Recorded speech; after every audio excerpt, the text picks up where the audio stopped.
you have a pending immigration case, what is the correct way to submit your taxes? Hi everyone, my name is Joanna and I'm an immigration attorney practicing since 2012, located in the San Francisco Bay Area.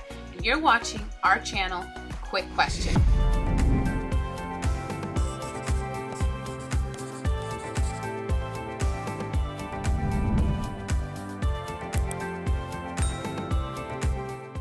Today's quick question is, I have a pending immigration case. My U.S. citizen wife petitioned for me and I want to know how should we file our taxes. If you have an immigration case pending, it is really important that you submit your taxes correctly. Why? Because the U.S. government wants to make sure that you're going to comply with all the laws. That if you become a U.S. citizen, you're going to follow all the rules and all the regulations that the U.S. government has set out. Who do we pay taxes to? We pay it to the IRS, which is the acronym for Internal Revenue Service. And we have until April 18, 2023 to pay our taxes for the year 2022. So all the income that you generated from January 1st, 2022 until December 31st of 2022, you have until April 18th, 2023 to pay that. So tax season opened January 23rd, 2023, and you have until April 18th, 2023 to pay that. There is an exception for this. So if you are a resident of California and you were a victim of the recent storms, if you need to ask for an extension of time to submit your taxes, you can do so by filing a request for an extension online. The government will give you 6 more months or until October 15, 2023. But really important, that extension of time is to file your taxes, not to pay your taxes.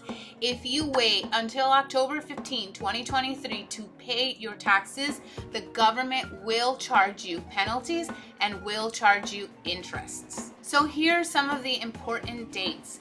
Tax season opened January 23, 2023, and we have until April 18, 2023 to pay taxes over the income that we generated from January 1st, 2022 until December 31st, 2022. If you are a resident of California and you were a victim of one of the storms, you have until May 15th, 2023 to pay your taxes, and you can file an extension to file your taxes until October 18, 2023. Now there's different filing statuses under which you can file your taxes. You can file them as single, you can file them as married filing jointly, or married filing separately. You can also do it as head of household. Now, some tax preparers will give you bad advice and will tell you that it's better to file as head of household because you'll get a bigger tax refund. And although you could get a bigger tax refund, it's incorrect to do it this way. You can only file as head of household if you are unmarried, if you generate 50% or more of the income of that household, and if you have qualifying dependents. So in the case of the person who submitted this quick question, he's married to a U.S. citizen. So they can't file their taxes as single and they can't file their taxes as head of household because they are married. The correct way to file it is as married filing jointly or married filing separately. Why is it important to file your taxes correct if you have a pending immigration case?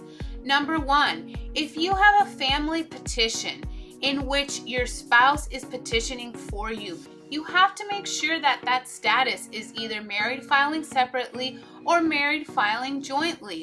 Why? Because if you're presenting yourself as a married couple before immigration, you can't present taxes in which you're saying that you're single or you're a head of household, because head of household is for a person that's unmarried.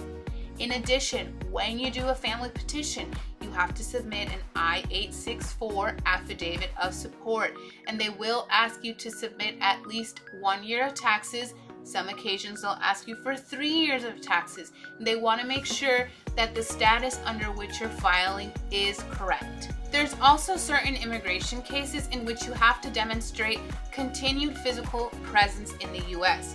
So in the example of a cancellation of removal case, you have to demonstrate that you have been living in the US continuously for 10 years. And you can do that by submitting 10 years of taxes.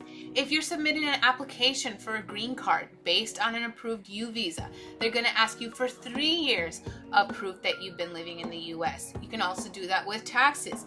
If you're submitting an application for a green card based on an approved asylum, they're going to ask you for 1 year of continued physical presence, and you can do that with your taxes. If you have a case pending in immigration court, they always ask you, have you been paying your taxes? The government wants to make sure that you have good moral character, that you are going to follow all the rules if you become a citizen of the US. When you're filing for citizenship, there's a question on the Form N-400 that asks you, have you paid all your taxes? And this is to make sure that you have good moral character. So some suggestions for filing your taxes is do it electronically. This way you can get your tax refund within 21 days. Now you have to make sure that you have a bank account so that the government can send you that tax refund electronically.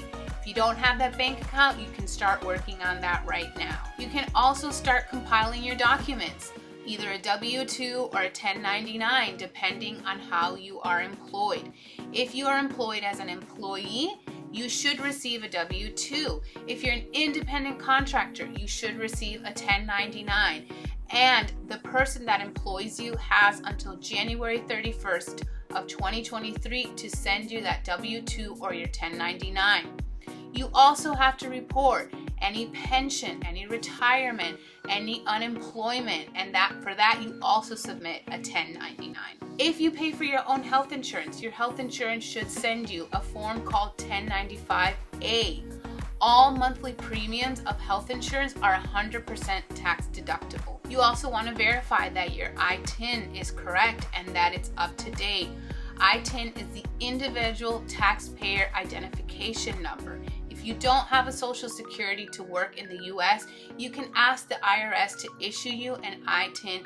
You can pay your taxes with that ITIN. You ask for that ITIN when you submit your taxes. Now that ITIN can expire, so make sure that it hasn't expired yet.